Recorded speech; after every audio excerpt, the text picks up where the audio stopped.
All right, welcome to the Daily Dirt with Dustin Diggs. We are here with Joe Hammerstone, folks. Hey.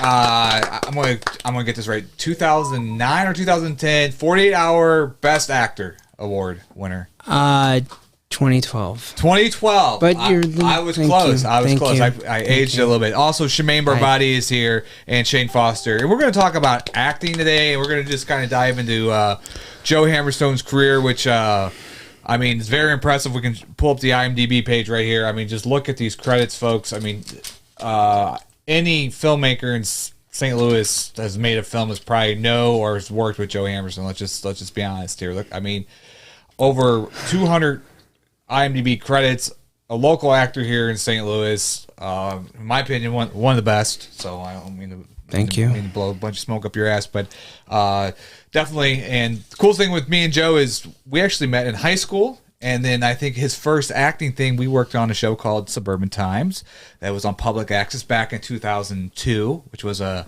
kind of a breaking kind of show because we were able to take that show and put it on late night channel 11. Never been done before, and we had a fun series when we were young. I think we were kind of naive on certain things we did. I wish I could go back now and the wisdom I had back then, I wish I could go back and kind of change some things. But anyways, but what got you into acting? Like what was it? What movie was it that you watched? Because the thing with a little backstory on you, and I'll let you talk.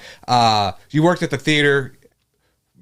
We would go do movie trivias. You never wanted to be on the opposite team as Joe Hammerstone. Yeah. Okay, you wanted Joe on your team when it came to movie trivia because he worked at the theater. He had this amazing DVD collection, and he knew everything about movies. Yeah, still does. Wow, yeah, still does. Well, I'm mostly 80s. Well, that yeah, but mostly like name a movie from the year. But yes, preferably before 2000. Like try one really. Scarface. Fast. 1983. Oh, well, let's give him one that goes straight to VHS. Mac and Me. 1988. Okay, Mac and Me. I'm sure that was theatrical. I think it went to theater. Right? But I mean, hey, who talks about Mac and Me? So, but how if it's before you were born? Because you're born in 82. So let's say, let me throw a movie here. 81. Chinatown. 74. True Grit. 69. Or the 2010 remake. I was talking about the 69 one, but yeah. Wow. That's impressive. Because I can remember movie dates because can remember how old I was when I seen the movie, and so it's easy for me 1980 on. But like, see, you got me beat. I can't get the early ones. Yeah, well, working in theaters from 98 to 2011, it was easier because I was there when pictures would come out for the first time. Though some pictures that like Jason X, or I say Jason 10, Roman numeral 10, but Jason X, it's 2002, but you'll see it like on IMDb, it'll say 2001, because I guess there was a slight release then, but in the theaters it came out in 2010, or 2002. Right. I was working there. Yeah. So I had that. It's a numbers thing. Aren't they supposed to go by theatrical release anyways? Like yes. The premiere of the movie is whenever it is credited on IMDb? Yeah, they do, and they should, but I think technically they'll probably, some pictures they'll say, oh, this showed at the such and such fest, and that counts. It was like, yeah, but we're talking 2002 was the wide theaters nationwide. That's, What movie was it? Because I can tell you what movie it was for me, and we'll go around the table here, folks. What movie was it that made you want to do acting and filmmaking? Because you've made films too. We'll touch base on that too. Yeah. Well, I don't know, because I know I've always wanted to act when, what's the adage? When I was knee high to a grasshopper, right. I'm going to go ahead and say the 78 Halloween, but I'm sure, and pictures like that and everything, because when I was a kid, I was, I guess, different, weird, or whatever you could say, because most kids are watching, the Disney cartoons and everything like that. I was opposite. I was always watching slasher pictures and horror as a kid and everything, and then it wasn't until I got older that I got into the Disney cartoons and Laurel and Hardy shorts from the 30s and stuff, so I got into the cartoons when I got older, which is, I guess, the opposite, how it's supposed to be. You start off with the cartoons. Right. I started off with rated R content. So, what movie was it for you, Shemaine, that like made you want to get into acting? I don't really remember what movie, but when I was younger, like my dad was a huge movie person. Like, we'd go to the movies all the time. And I really liked older movies, like classics. My parents would watch classics all the time. So I loved, like, Jimmy Stewart and Clark Gable and older actors and Gary Cooper and stuff like that. When you say classics, you mean stuff like Casablanca, like black and white, okay. like, yeah. And Jimmy Stewart. I love Jimmy Stewart. Oh my god, man! I wish I would have been. I wish I could have acted with him. My favorite movie is "It's a Wonderful Life." When a bell rings, an angel. Me and Matt could have a competition. Like, I know the lines, almost all the lines. Yeah, of we that watch movie. it every I know exactly every what December. Say. Yeah, every December. I know exactly the line. I can like say it. It's a great picture. Shane, how about you? Well, what was the movie? What was the movie that's like, man, I want to kind of try some of this comedy or acting. I think I could. Do that. So I didn't really get like a real appreciation for cinema until later on in life. But I've always liked like comedic actors like on SNL, like Bill Murray, Dan Aykroyd, John Belushi, guys like that. And then later on you have people like Adam Sandler, Chris Farley, guys like that. I've always loved comedy. I've loved watching it, and I think that's what inspires me to do it, is to just go on stage or on camera and just be funny, because that's something that comes naturally to me, I guess. That's awesome. I think dramatic roles would be cool to do in the future too, and inspirations for stuff like that comes from movies like Apocalypse Now, Goodfellas. Whenever we say a movie in this podcast, you got to scream out the year. Okay, well, Goodfellas 90, Apocalypse Now 79, It's a Wonderful Life 46. There you go. I was holding back because I do that all the time, even in regular conversation. I'm like, 82, and people are like, huh? I'm more so fan of like directors though than actual like actors. I get more inspired by like directors' movies, like Kubrick. I'm a huge fan of David Fincher and his directing style. I'm a huge fan of Christopher Nolan. And then obviously Martin Scorsese. But and you know what they say, like comedians are really good at dramatic acting, so I bet you'd be fine. Yeah, because they tend to say comedians can do very well with dramatic acting. Comedy's harder. They say comedy's harder. Bill Murray's been doing some good drama pieces. Yeah, you look at people like Adam Sandler. He's done a couple of really good dramatic roles. Yeah, Punch Drunk Love. Steve Carell. Steve Carell's really good at doing dramatic roles too. What was the newest one? Uncut Gems. 2019. Yeah. Pulp Fiction. 94. I remember watching that, and I think that's when I was thinking about doing movies, but I think making them and kind of making them like around the neighborhood, around the house, is when I watched Pulp Fiction. Yeah. I guess what's the big thing they're saying, like Tarantino's going to quit or whatever. After 10 films, you got to quit after 10. And so he has one more, right? One more left. The next picture. And I heard on Joe Rogan, he was talking about doing a third like Kill Bill, which would be kind of... I'd like to see a third Kill Bill, folks, but I'd like to see original, like something else. If he's only going to do one more, I would rather see something else. But that's just me. I can't remember. Volume 2, 2004. It's been a minute. I mean, did they close the ending, or is there room for a 3? So here's the thing: the movie's called Kill Bill, right? Yeah. The main motivation for the protagonist in the series of films is to kill Bill. At the end of the second one, spoiler alert, sorry, spoiling a 20-plus-year-old movie here, but Bill dies. So, like, what do you do next? Now, there's talks that, like, one of the ladies that the bride kills, her daughter is going to come back and try to get revenge for her killing her mom, which is like, yeah, that's the way to go if you're going to make a third one, but I don't think a third one is really necessary. Yeah. Isn't Lucy Liu's in that, right? Yeah. She died. Okay. Yeah. She died in volume 1, right? Yeah, first one she died. Okay. Yeah. Well, going to acting, so let's just go into the local scene here in St. Louis. You worked on Suburban Times with me, and then was it hard to, like, I guess you used the Film Wire back in the day. Was it the Film Wire? How you would send or find gigs back then? Yeah. So I started branching out, and my first non-AOF art of film picture was with director Chris Grega, and it was in a war picture, World War II picture called Rhineland. Yes. And actually, Tyler Shaw, who worked with us on Suburban Times.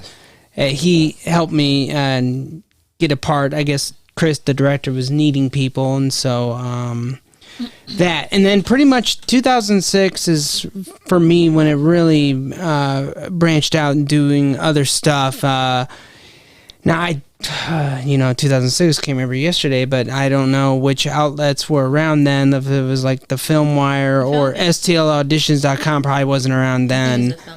The FilmWire, okay. And so I would hear about this is when Missouri had actually had a tax credit, and it was okay for stuff to come here. So, like, I was an extra on in 2006, I remember I was an extra on a picture called Ghost Image, House Upside Down, which is awesome because I got to be on set with Luke Perry before he passed.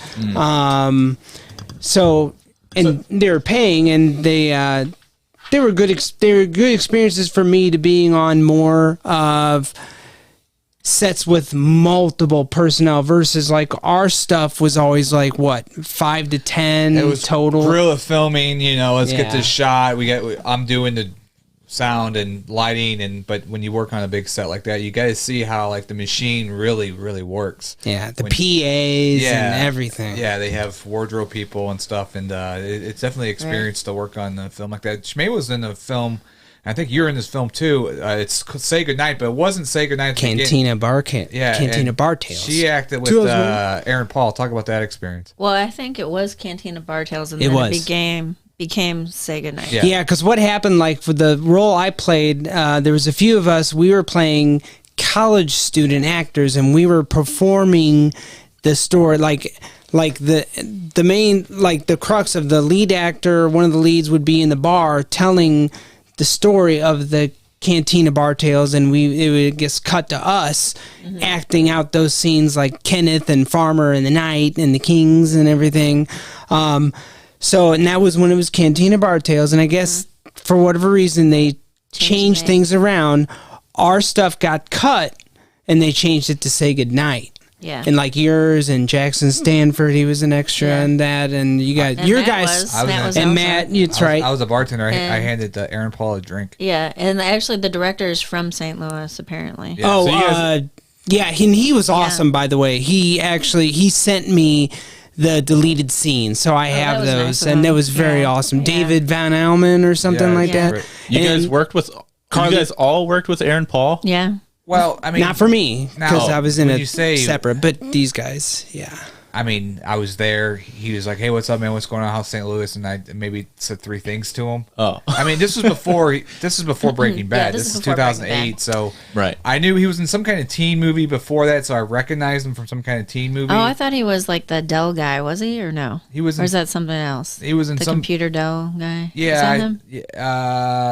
No, that's a different guy. Oh. But sorry, Aaron. Are you thinking of Justin Long? Yeah, he's thinking of Justin Long. But he was really nice, and I think there's 2 other people that kind of had a big career after that movie. But they flew him in to St. Louis, and the guy was from St. Louis, and somehow he raised like I think it was like $200,000 or something. Yeah. And they filmed it at that one bar, the Pepper Lounge. We were at we were at a different bar. No, it was next to the Pepper Lounge. Yeah. It was next door to it. I forgot what the bar was called, and they had the Star Wars Star Wagon, like, remember all that stuff? It was a real legit set. I mean, it was a big set, and yeah. But yeah, I mean, I don't know if you could say we worked with them though. I mean, we were. Wait, I was in a scene with them. Well, May worked with them. Yeah. She went lines back and forth with him, and she's in the movie. You're in this movie. You had lines back and forth with him. Yeah, I did. So that makes you SAG eligible. Well, Matt and I were cast as extras. Actually, I had an agent back then. She got me this, and I snuck Matt in. Like I got him to be an extra too, and then so I was there, and I guess some girl had lines with Aaron Paul. Well, she wasn't there. She was late, and I was on set, and they're like, "Hey, do you want some lines?" I'm like, "Yeah, I want some lines," and so they took me into a trailer. They touched up my makeup, touched up my hair, threw me back on set, and I had a line with him. I remember he's not a very tall guy, but I'm not very tall either. They put me on an apple box, so I had to stand on an apple box, and pretty much he was trying to pick me up, and so he's like, "Hey, you want to go to the Pepper Lounge?" Huh? Yeah, he was improv. He was riffing a bunch of lines. Well, yeah, he said the same line, but he kept saying it different ways, like trying different ways. Aaron Paul was flirting with you? Yeah. In my scene, he was. Whoa. He's like, hey, you want to go to the Pepper Lounge?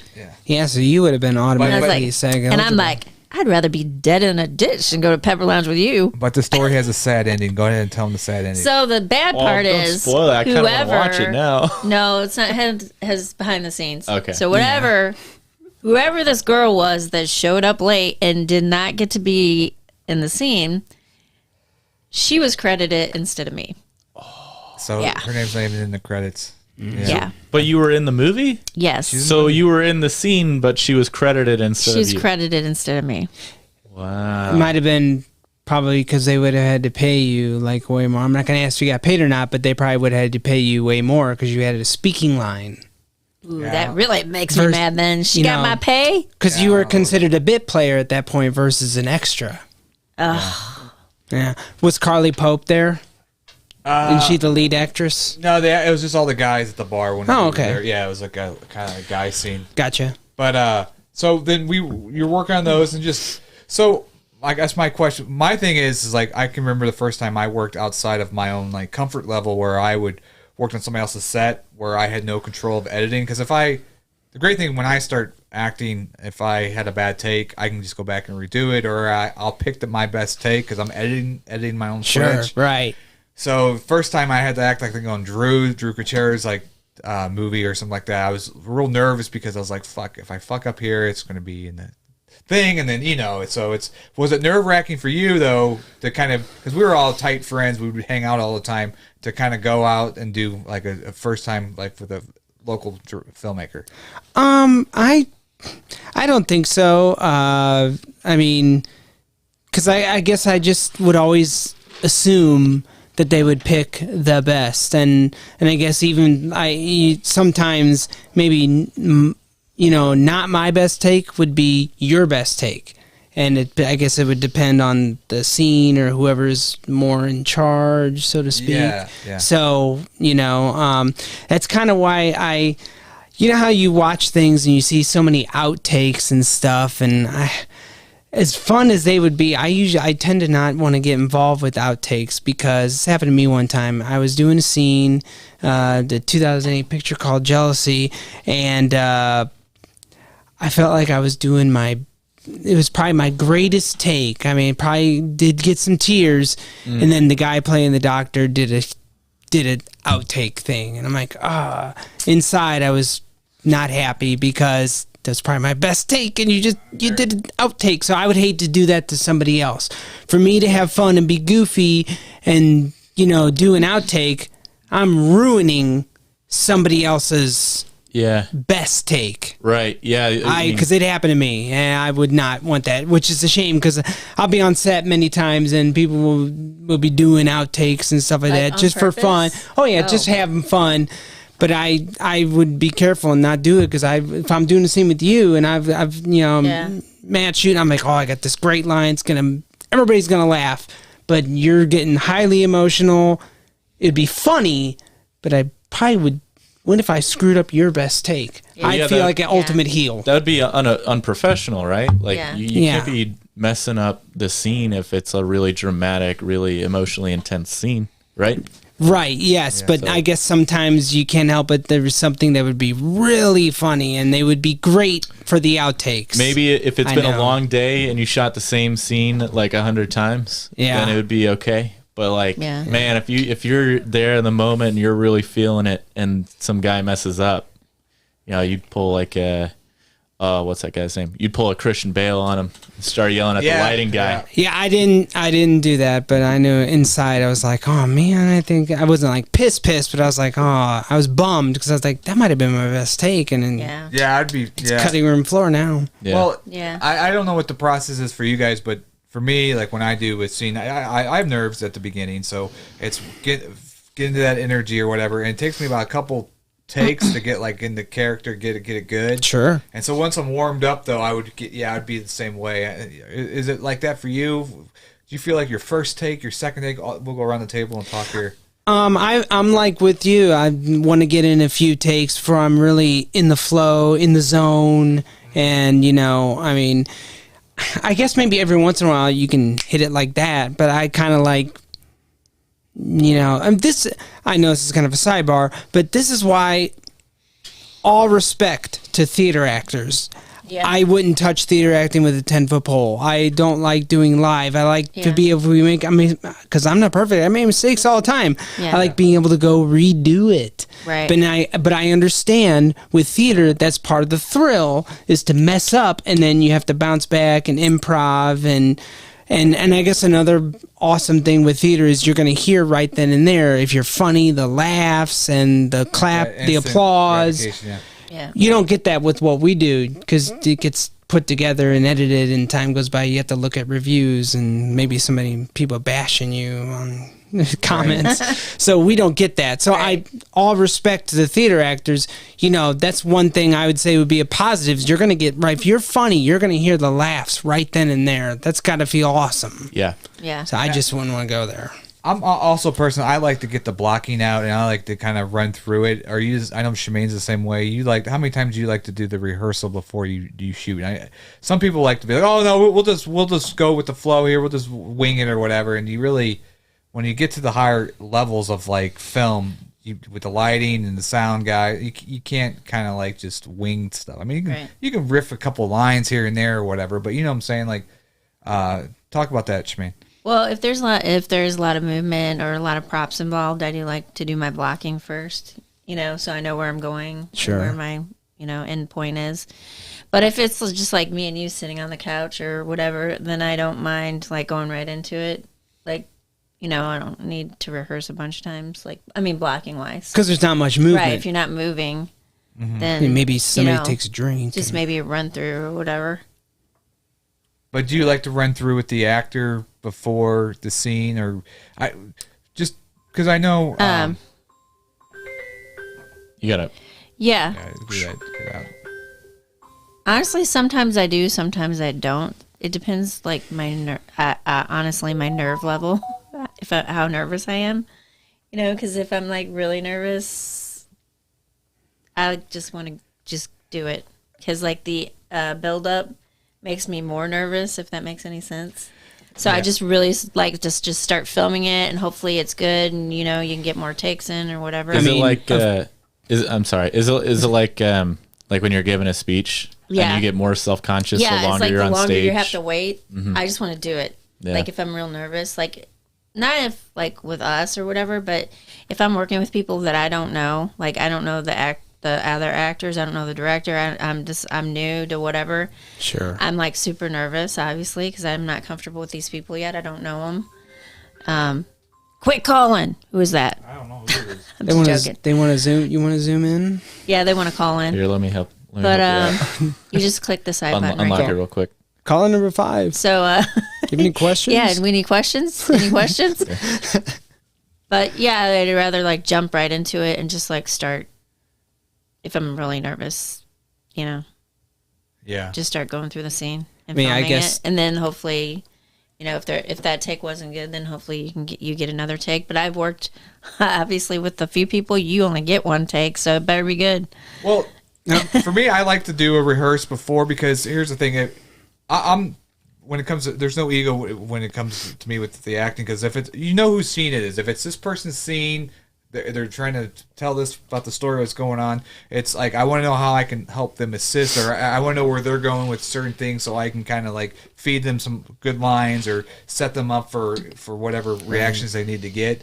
And if it's my scene where it's like I'm telling the story or whatever, I want to make sure that people are helping me out. So I like to kind of do a couple of run throughs with the people before we start filming, so we kind of all know what page we're on, where we're going to hit the beats at, and all that types of stuff. How about you? I generally prefer to at least rehearse. For sure, go over at least once. Because I like to hear because maybe like when I was doing my own pre-production, going over lines and stuff like that, maybe I had a different. I was learning it a different way, a different tone. Yeah. And then I'm hearing everybody else's tone, and my tone that I would have rehearsed with probably wouldn't match. Right. So that's why I want to hear how everybody's, what we're going to do, how everybody's going to sound. For example, I generally like to at least go one, maybe 2 times, or, you know, I guess, what's the adage? If you rehearse too much, then it becomes then rehearsed. Yeah, exactly. Right. Yeah. So, well, I like the week before I do a scene, I read through the lines and try to get it all in my head so it's all there. But I've had instances, I can't even talk, where like I had this idea for a scene and I was standing up and I had more energy, and then like when the scene came, the director went to like, oh no, you're sitting down. It's kind of like more, you know, it's more subtle. So then that kind of throws me at a loop sometimes too. It's like, because when you read the script, your interpretation is a little bit different. That's why I always feel like table reads are good. Do you like table reads? I do. Yeah. I do. And even during this time, the virtual table read is for sure better than nothing. But, Amazon, dude. Oh. But table reads, yeah, I like table reads. Yeah, I do too. Yeah. How about you? Table reads? We're talking about table reads here. I'm a one-hit wonder. I can do no wrong in front of a camera. I'm literally perfect. So table reads, rehearsals, any of that stuff, just go on camera and do it. Bullshit. Bullshit. No, honestly, I like. I'm a firm believer in doing multiple takes, just because the more you practice it, the better you can do it. I think a lot of times, as long as you don't overdo it, and like overthink it. But yeah, I definitely have to practice my stuff quite a bit before I feel like I'm confident enough to do it for the scene or on camera. Yeah. Makes I forgot sense. who told me this. It might have been, it could have been Jackson, but I'm not sure. But he told me, like, make sure that when you are acting on anything, to keep your energy level up and make sure that every take is the best it can be. Because he told me one time that, I think it was Jackson, that, like, his first take wasn't that great. And then that's the take they end up using. And, you know, he got better with each take or whatever, but they end up using the take that he really didn't like. Yeah. I've got accused because when we did failures, I think it was Jackson. I'm not sure. So for the master shot, like since I edited this thing, obviously, I mean it's a little biased, but I got accused from the other actor that, well, he would always just make sure it's a good take that Matt does, because if it's not the good take that Matt does, it's not going to go in, because if you don't get the good take Matt, you know, because I'm editing it, of course I'm going to put it on the master shot, my best take. But that's not true. It's your picture, but yeah, that's not true, because if it's about that character or whatever, I would if say, the focus is is not on me, I would pick a different character. But were you were the director and the writer of Failures? Failures, Grant Hewitt was the writer. I directed a couple of the scenes, but mainly I did all the editing. So like I would go through all the takes and then kind of piece it all together. I think Anthony, didn't he direct one of them? Yeah, we'd film. Were there some that Grant wrote, but you didn't get a chance to shoot yet? There are a couple that Grant wrote, and we read through. Well, you went to the thing. We read through a couple of them. Some of them, like, sadly, the PC culture we have now, we'd have to change some of the writing Grant did just to kind of, even the stuff that I wrote after Grant's death, I wrote like 3 episodes for it, and I would probably have to maybe tweak a little bit, just for this kind of culture we live in now. But well, you don't have to. That's your choice. That's completely your that's choice. my choice. So But we'll see. Was there like too many slurs or what have you? Yeah, Okay. stuff like that. Okay. Yeah. But It depends if you want to be canceled or not. It depends if you want to run the risk Of being of canceled. offending somebody. Is it really worth it? Is it really worth Well, I think risking that Do you have to put a offending disclaimer at the Well, beginning? doesn't comedians, don't they, then they're their thing? somebody? Yeah. But here's the thing, though. You're not going to get canceled on the way up. You're going to get canceled when you get on the top. You know, it's once you get to the top. So I'm sure, like, yeah, I could release that. It could be fine.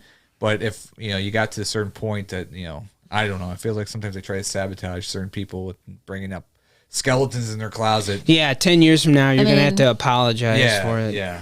So, I mean, if comedians had to apologize for everything all their sets, I think they, That happens a lot. A lot of their bits, yeah. Still. Yeah, it happens. Going back into acting, so 2008, you worked on Say Goodnight, and then I haven't seen the full thing of Jealousy, but that was with Brett Madison. Brett Madison, and he was a big director back then. I don't know if he's still doing stuff now. I haven't heard from him much. I think he is, but he moved somewhere. I don't. Oh, he did. Okay. I'm friends with him in FB, but I don't. Well, that's a lot of things we can touch base on too. Is a lot of these actors that we've worked with back in the 2000s have moved on to like you've known a lot of people that you've worked with in St. Louis that have moved to LA. Why have you? What was your choice of not taking that route though? Like you did though at one point. Didn't you? He did for a little bit. Tyler and I, he didn't.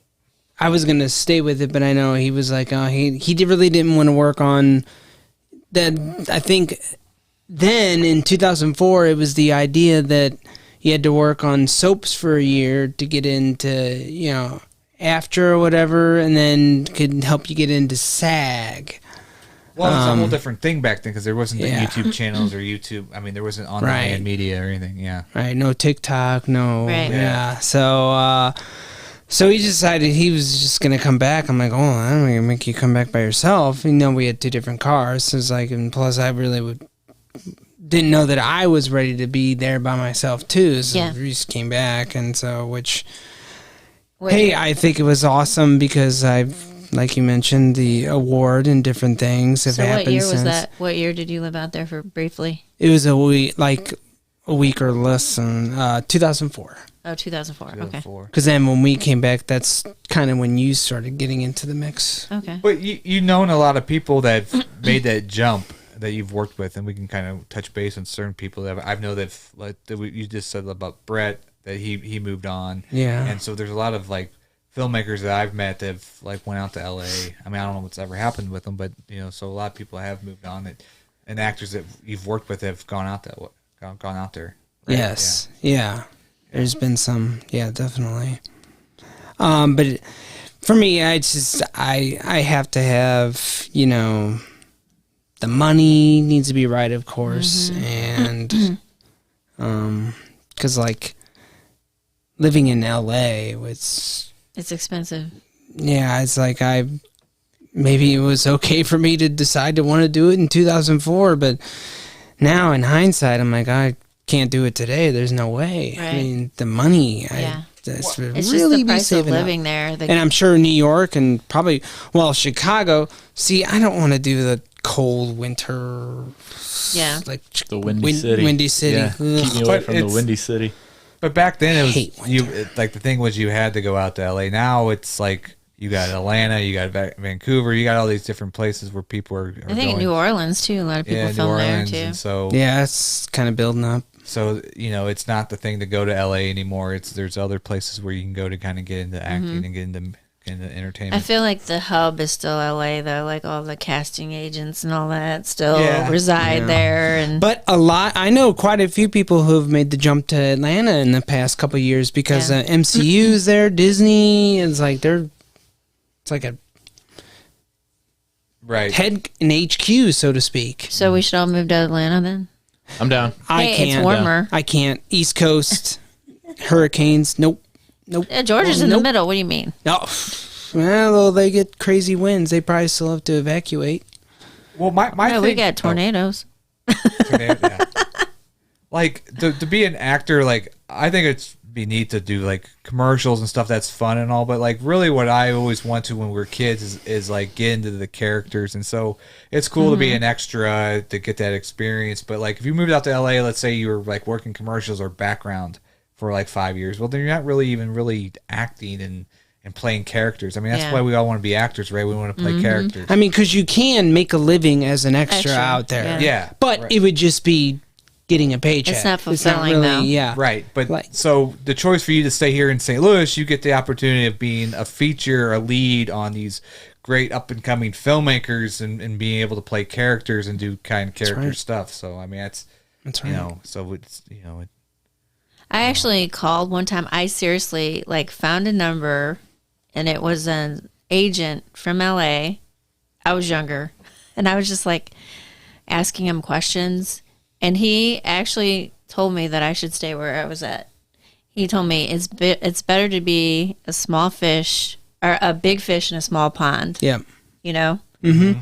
Yeah, because I currently have a manager, and he's LA, and we've talked. He's like, oh, so you're at, because he actually reps people around the country. So there's like Chicago, Midwest stuff, New York, LA, etc. So he's always said, oh, no, you're fine staying where you're at. So that just made me remember that. Well, that's the thing about LA is like a lot of people go to LA because it's like, you know, where all the big dreamers go. Yeah. And, we'd be minnows. Right, exactly. Yeah. So like a lot of people go down there to make it big, and they don't make it big, and they just kind of end up stuck in LA, right?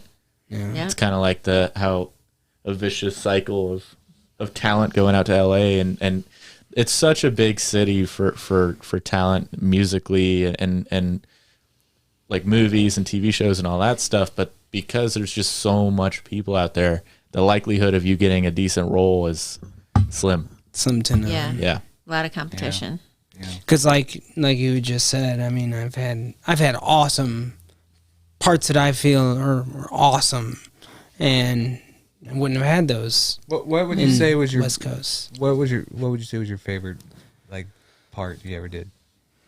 Oh, it's so tough. I know. Is this gonna be a round table? Because I might need a minute to think. I'll go for it. Mine was playing Failures, and Jake Thomas was not Jake Thomas. I'm sorry, Dustin Diggs. Yeah, and that's cool.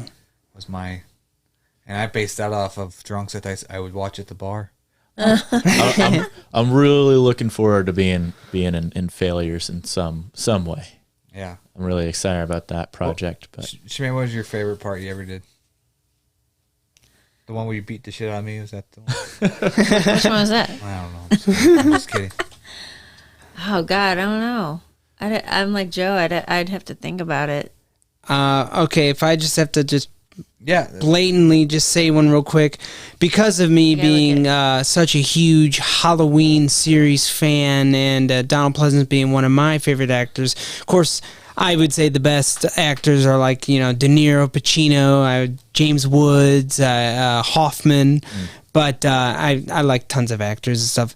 But like with Pleasance, there was a Halloween fan film that I worked on a couple years ago, and yeah, I guess that it was kind of like okay.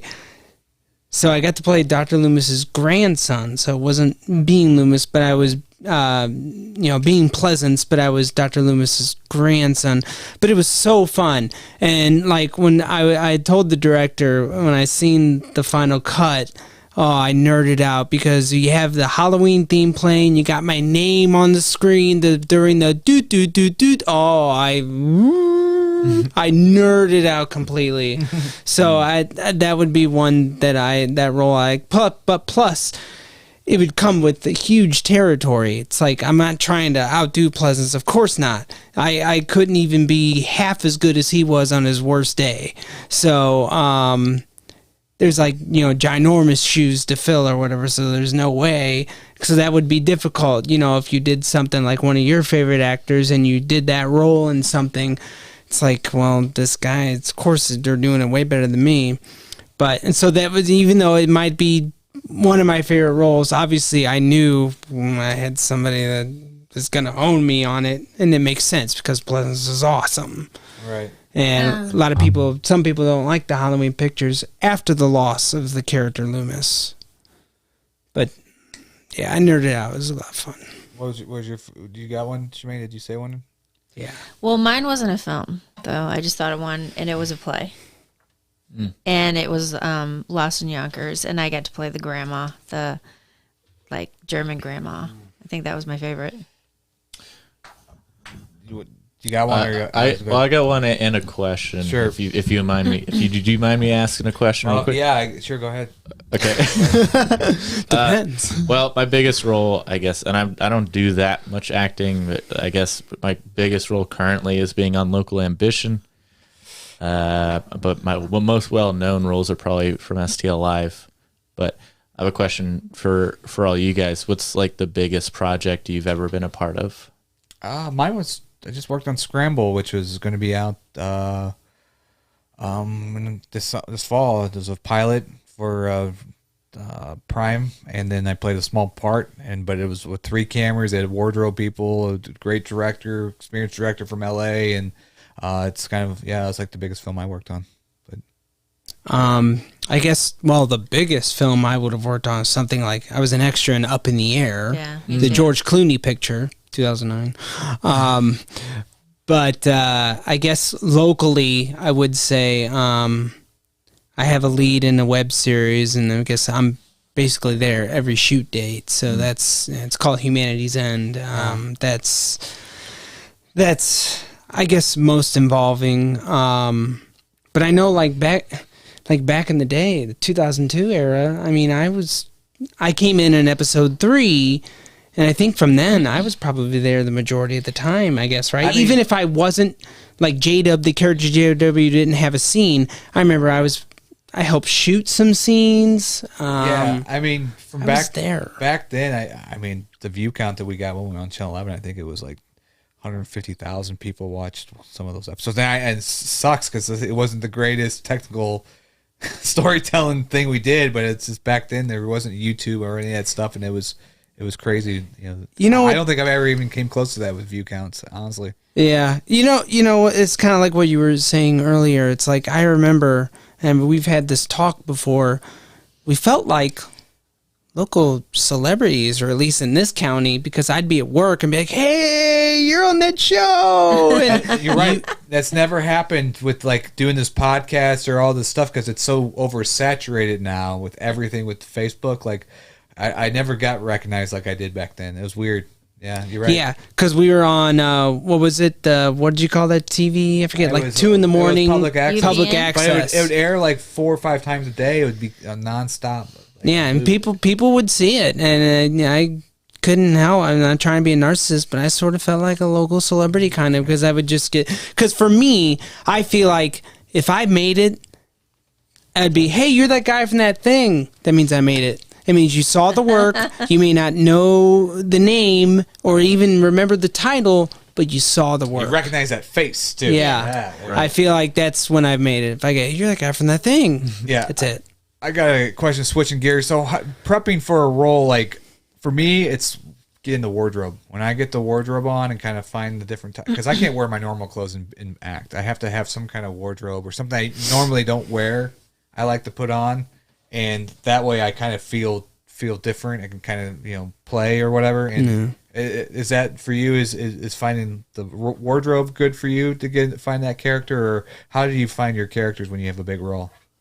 You mean when I'm going over the lines and stuff? When you got to play this part for this film, how do you find that character? What helps you develop that character?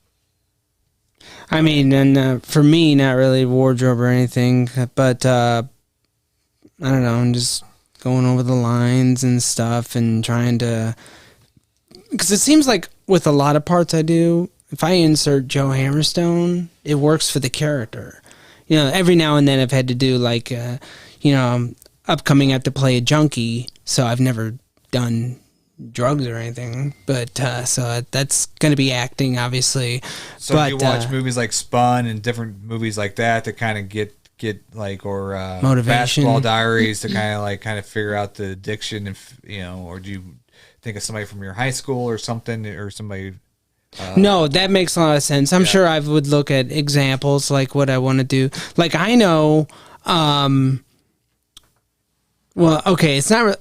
I love it. Glengarry Glen Ross from '92. Yeah. Awesome picture. But it's almost like an actor's studio film. If you want to learn how to act, you watch these guys. Pacino, Alec Baldwin, Ed Harris, Alan Arkin, etc. I mean, it's an entertaining, but it's really like a filmed play because you just watch these guys do their thing. Kevin Spacey and everybody's awesome. Ben Affleck in that as well? No. That's Boiler Room. Which is another awesome. What's the year on that one? 2000. There you go. Wow. Affleck was also in Bouncing Reindeer Games that year. I like that movie, Reindeer Games. He had a rough start, I think. Yeah, I like those 2 movies. Well, I don't know. 93 Days Confused. Yeah, he was great in that. I'm saying though, when he blew up big after Armageddon, he kind of did a lot of things for money. It seemed like then he started getting more into Well, I guess when you say his wasn't Good Will Hunting 97 the one that really did I think that's good. I think what I thought. But Armageddon is 98, right in that area.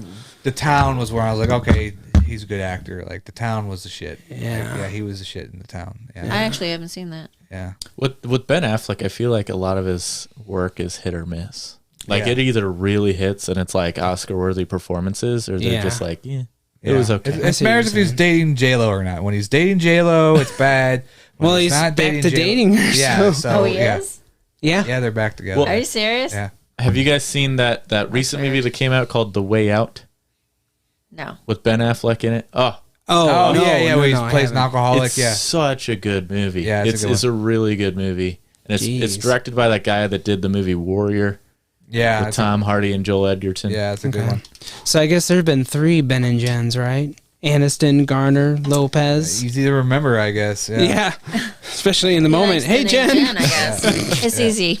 So going back to the question though, Shemaine, how do you find your character? What do you do? Do you do research? How do you find that character? It depends what kind of character it is. That's true. Like, my characters from STL Live, the costume does help me with that on the comedy side. But I think comedy roles, the costume part actually helps you kind of develop the character, because you're trying to be like hilarious, and if your costume's like outrageous, it helps you kind of get in that character. But more dramatic roles, I feel like keep going over the scene over and over, and like, rehearsing it and feeling out how you want, to present it is how I kind of get into the character for more dramatic roles. Yeah, that makes sense with wardrobe, keeping it with that theme. That definitely does. Like in 2017, I worked on a Western picture called Redemption, and so yeah, I couldn't. That helped me do the twang or whatever, because I was in that costume with the hat and the knuckle buckles or whatever. So that definitely helped me do like a well, that's Jimmy Stewart. Just kidding. But yes, have a, kind of like a Western, like a from 1888 talk sound. And that was fun, by the way. But I tell you what, that was my first time riding a horse. I'd never done it. Oh boy, did the horse tell me where he was going. I couldn't do it. So it would be a comedy routine probably. Like everybody's on set filming, and I'm supposed to be there, ready to go. I can't get the horse out of base camp. Because I'm like, come on. He's just like, couldn't get him to go. You gotta tell him who's boss, man. Yeah, no, he showed me what's up. If I think it was just Show confusing. them who's boss, they'll do whatever they want to do. Yeah, and I guess the confusing thing was too, if you want him to go left, you have to go right, or vice versa. Yeah. So it was my first time on a horse. I've never been on a horse. I'd be scared. So it was fun, but I don't mind. I sucked. As long as you're When you not watch the running. trailer, you'll see me. I'm basically stalled, and you see the other actors, the other 2 actors on the horses, go to Ford and I forget his name. Go up a little bit. Brendan. You'll see Ford and Brendan. They're riding, but you see me, and the camera zooms. I'm basically stationary because I was sucking it up. Yes, I'm sorry. I love horses, but they scare me running on them. It was a lot. It was my only Western. It was a lot of fun to do. Have you done accents, or are you? Because I never. He's actually really good at accents and does little character accents. Shemaine's pretty good, and do you do accents? I think I've had to do like hey, I'm Vinny, I had a part where I was doing like an Italian kind over the of top kind of deal. yeah. How do you find your accents? Do you listen to it? Huh? Oh, so there's a couple that I'm not good at that I want to be able to do, and it's Irish and Scottish. I cannot do very good. See, I wouldn't be able to. But there's qualify it, actually different dialects of English.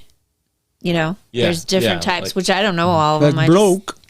Like There's like Cockney Welsh or something like that. There's Welsh, Cockney. What about Yeah. Australians? Shane, Yeah, go ahead and Shane, I do a can't little for us. I can't Australians differentiate. Give us a little it. entertainment. For some reason, Australian's the one accent I can't ever get down, because it'll start to sound Australian, and it'll gradually go into English. Yeah, or it'll gradually go into Irish. We should say British. Yeah. Sometimes like Jamaican, and I just can't get a hold of it. But if I really want to do an accent, and I really want to do it well, I just have to listen to somebody who talks in that accent, and I kind of, Like mate, that's Australian, right? What I do is, that's Good like day, the guy mate. from the Beatles. What I do is I listen to it enough, and I can kind of imitate that stuff. So I could talk in an Irish accent if you want me to talk in an Irish accent. See, I'm not good at that. I'll listen to isn't somebody from Australian Ireland. good day, mate? Yeah, mate. But And then British, bloody. They say bloody a lot. Bloody. Bloody fools. bloody. What British about accent. English stuff or the state stuff like, hey, yo, park the car. Yeah, get over here. Is that Boston? Boston? Yeah, Boston and Park the car. Philadelphia. Yeah. Okay, so when I think of it, I don't know why, but I think of, I know, and it's an old movie, Singing in the Rain, when they're trying to teach her remember, she's not a talkie, she's a silent movie actress, and they're trying to get her to speak to fit the part, and she's like, and the lady's like, and I can't stand him. And she's like, and I can't stand him. No. And I can't stand him. She keeps going, I can't stand him. That's like in Radio Days with they did that in Radio Days with Woody Allen's movie. 87? Remember Radio Days where she was trying to be in the, talking or whatever, and Yeah, there's some people like Julie Kavner. This isn't a shot at her at all. She's good, but it's almost like anytime she does anything, I hear Marge. No matter what she plays, I hear Marge Simpson. Or even me too. Yeardley Smith. Me too. When I'm watching Maximum Overdrive from '86, this is 3 years before Simpson. I'm like, oh my gosh, it's Lisa versus the Machines. Yeah, I get that too. Yeah, it's funny. You're right. Every time I hear that lady, I think of Simpsons Marge. Yeah. Well, you've done so many films. What's the difference working on a fan film to just working on a regular film? Is there, because kind of like maybe when you're working on a fan film, it's not going to like make money because it's for the art of it. So it's a lot different kind of going into it than maybe like, well, fuck, this movie, this director is good, this script's good. I mean, maybe this could be the next Clerks here. It's maybe a different type of kind of mindset going into like a different film like that. Well, I guess it's generally safe working on a fan film because everything's copyrighted, so you can't really get in trouble because you for sure aren't making anything.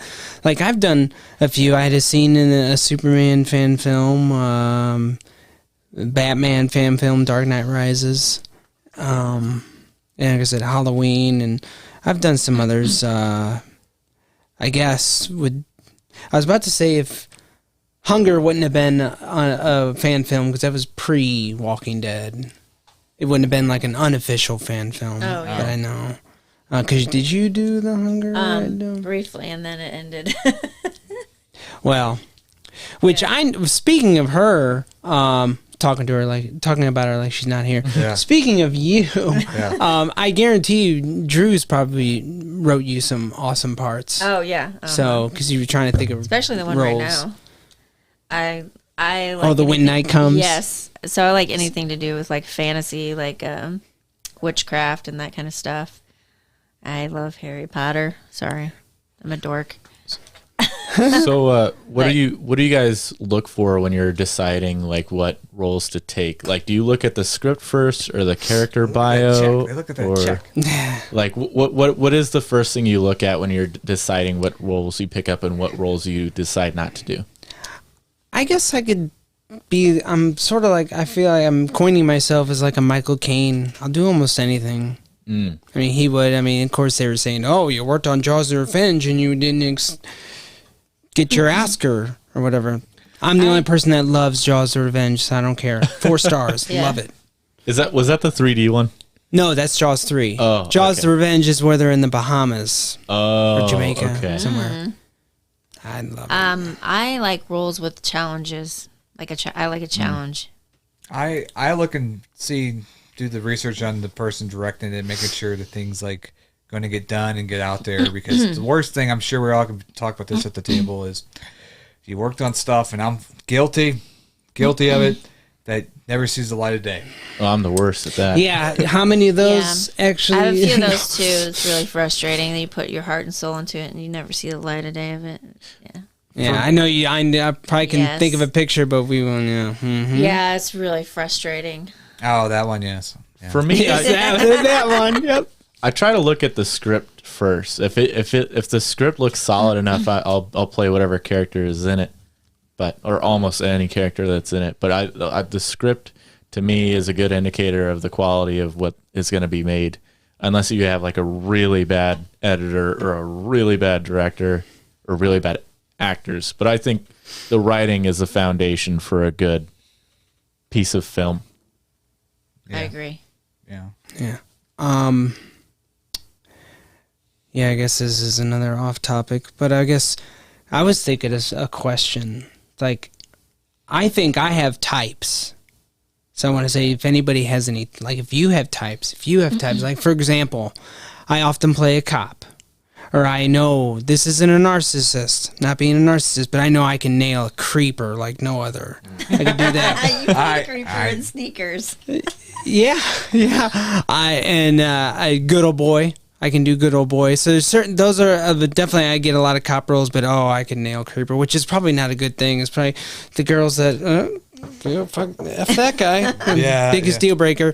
So I don't know. Do you have any types? I have types, but I don't like my types. She gets pissed when she has to play the mom. I do. I'm sorry. Please, no judging, but like I get the mom a lot, and I get the wife a lot, and the girlfriend, and it's like I get it, but like sense. I want something like meaty, like that's. You mean you know what I mean? You be like a serial killer? Yeah, sure.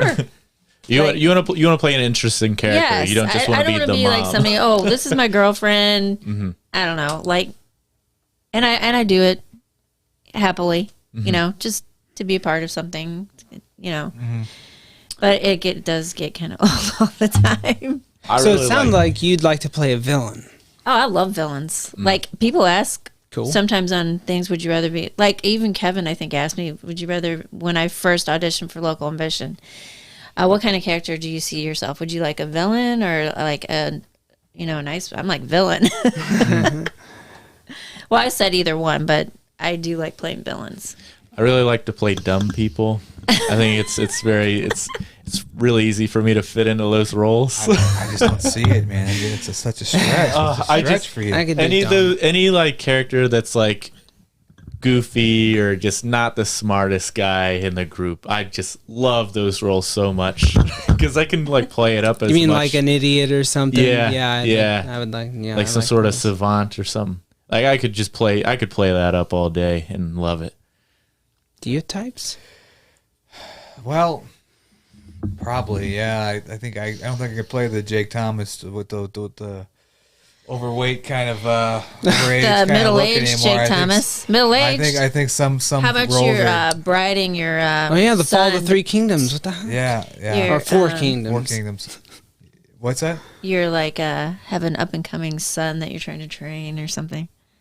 Well, people love reboots. Yeah, and reunions. They like to see those people over the hill come back like Rocky and go in the ring again one last time. All the Creed pictures, which is like basically Rocky 7, 8, and 9. Yeah. I'm sure all the fans of The Rise of Jake Thomas, they'd love to see a reunion or a reboot. Yeah, that's another one I never saw the light of day. I was in Suburban Times for the very last part of it. We weren't supposed to call names here to point out people. Sorry. I never saw it.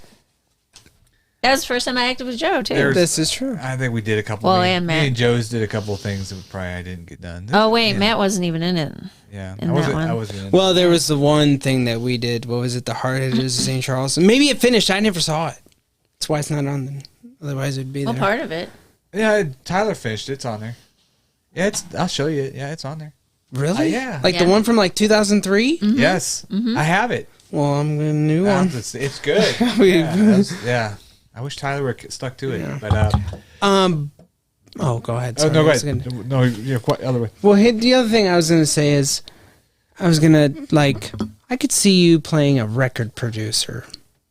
Oh yeah, I could probably do that. Get those Johnny Depp sunglasses on. Get behind I could be like a mixing board. Yeah, I could, be a bullshitter. See, would it be now, and that would be up to you. Would you be a schmuck or would you be a good record producer?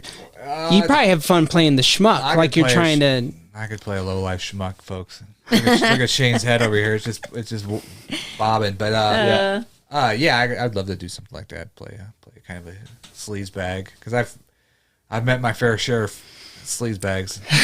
So you have enough to work on. You have to have in this industry. But no, but for me, one time or the other. But I would research either watch sleaze bag, not you. Either watch movies or go off people that I know and stuff and kind of hang out with them. I do kind of would to find characters that I do kind pull of from experience and people. Yeah. Well, we did an hour, so I didn't want to take you more than an hour. So, definitely check out Joe Hammerstone. What you got coming up? What are you working on now? So you said you're working on that series right now? Yeah, I'm in a different series. I'm part of When Night Comes. I have a supporting part in that, and I still have. We've got a few more episodes left in Humanity's End, and we're trying to, pitch it and see if we can get any backing to try to go for a season 2. And there's a picture I really am excited about doing.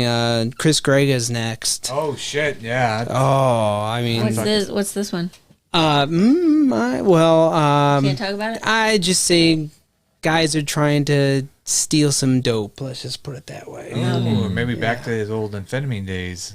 Hey, if you need any actresses, as long as they're not moms or that's what I'm just joking. I finally got. I'm really excited about doing this. Well, I finally got the podcast built up, so I am going to start reaching out to people like Chris Gregg and kind of bigger name. No offense to the people that've been on here, but people that have now. I feel pretty confident about the podcast. So I can kind of stick my neck out there and ask people. We've had plenty of big names on our show. Well, it's that's just what kind of helped me build up my confidence. Having EJ Carter, Frost Money, people like that. Yeah. I don't know what the movie is. Does he need a female drug lord?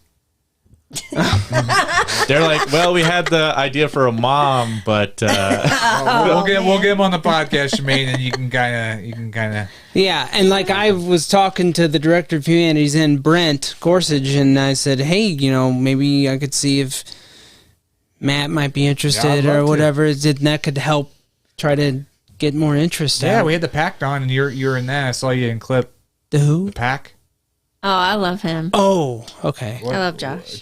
Joshua Gray. I haven't done it yet. You haven't done it yet? No. Oh, he said you were.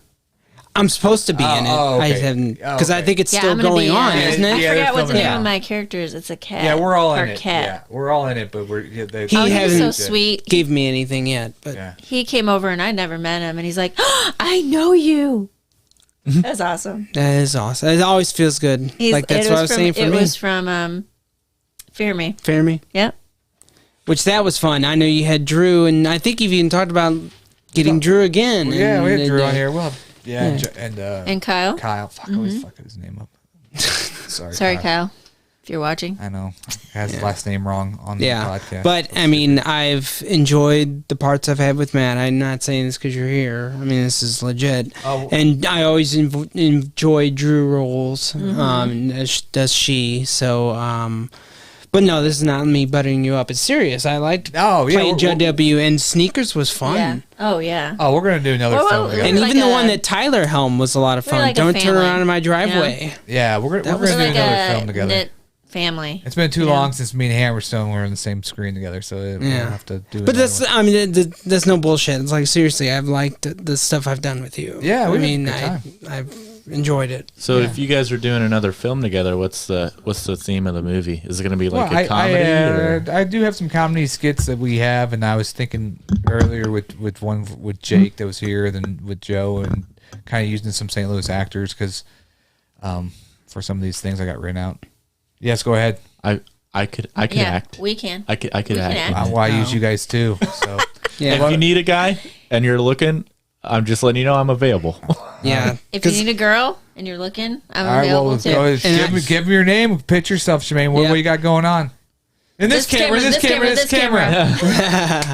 Yo, me Coke. Yep. Shemaine Barbati. Just joking. Local Ambition. ST Alive. When Night Comes. Right here. Right here. When Night Comes. STL Live. And Local Ambition. And Shane doesn't really have much, so we'll just move on. Yes, he does. I'm just kidding. He does. No. Oh, I'm sorry. I forgot to say my plugs, though. Go ahead. Instagram, Shemaine Barbati. Facebook, Shemaine Barbati. Snapchat, Shemaine Barbati. TikTok, Shemaine Barbati. Thank you. Wait a minute now. Wait a minute now. Much. I'm looking to be in more stuff, but you can check me out on STL Live. There's some comedy skits on there that I act in, and you can see me in the upcoming season of Local Ambition when that premieres September 5th. Well, no, that is season 9. Oh, Not sure on season 10 yet. well, you'll just have to stay tuned. Yes. We'll let you know. All right, so thank you so much for watching. Subscribe to the Daily Dirt with Dustin Diggs on YouTube. Like the Artists United Network on our Facebook page. And say hello to our sponsors, Zen Friends and 420 Brand Clothing. Use pod 420 and get 15% off your purchase. And we'll see you again.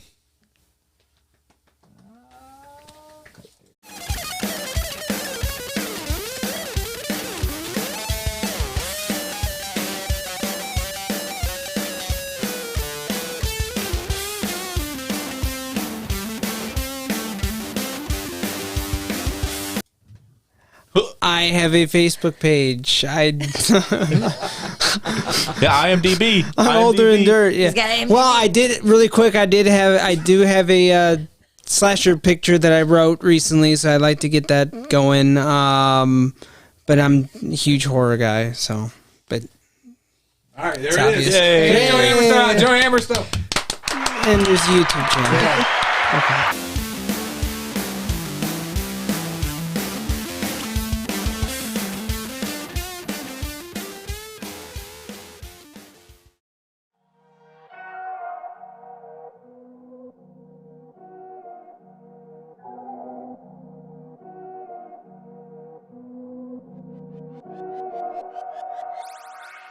Go dummy, go beast on 'em. I go beast. Go deep, I OD on 'em. Apply pressure, put heat on 'em. Put that 500 degrees on 'em. Countdown, levitate. Going up, elevate. Watch me demonstrate. On time, never late. I grind, celebrate. No pump, fake, hesitate. I've been scoring every day. Champagne Perrier. Since 9-3, been in the box, now I'm stepping up to home. Like straight out the sandlot, now I'm plotting on the globe. Go beast. 420 Brand Clothing.